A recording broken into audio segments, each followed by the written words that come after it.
प्रभू येशू ख्रिस्ताच्या नावामध्ये पुन्हा एक वार आपणा सर्वांना प्रेमपूर्वक सलाम. या आपण आजच्या मननासाठी देवाच्या वचनातून काही गोष्टी पाहूया.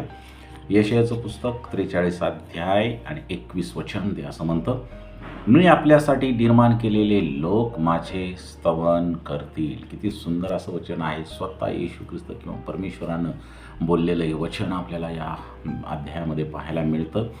हे वचन देवाचा मानवाबद्दलचा उद्देश आणि स्तुतीचा संदेश आहे. हे वचन विश्वासणाऱ्यांना आठवण करून देते की त्यांना देवाने विशेषतः त्याचे गौरव घोषित करण्यासाठी निर्माण केले आहे. हे वचन यावर जोर देते की देवाने लोकांना स्वतःसाठी निर्माण केले जेणेकरून ते त्याची स्तुती गातील. मानवाने या भूतलावर देवाचे गौरव करावे जेणेकरून त्यांचे अस्तित्व स्थिर राहते, ज्यामुळे त्यांचे अस्तित्व स्थिर राहते. स्वतःच्या गुणवत्तेने मानव अस्तित्वात आहे असे नाही, उलट.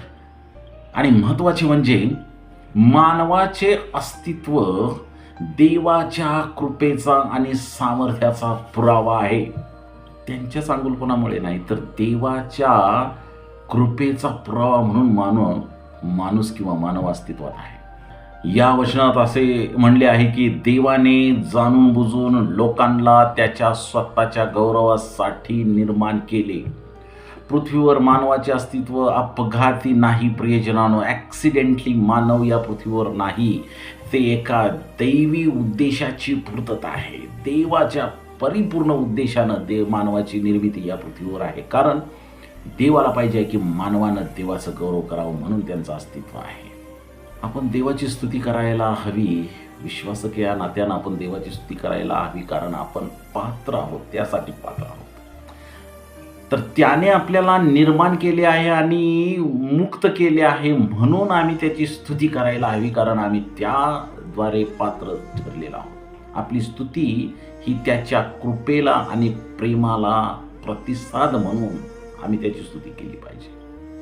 स्वतःसाठी लोक निर्माण करून देव त्याची महानता, शक्ती आणि प्रेम जगासमोर प्रदर्शित करतो. म्हणून विश्वासकांचे जीवन त्याच्या कार्याचे प्रतिबिंब आणि त्याची जिवंत साक्ष असं असलं पाहिजे. आणि म्हणून हे सर्व करण्यासाठी देव तुम्हाला सहाय्यक हो. आमेन.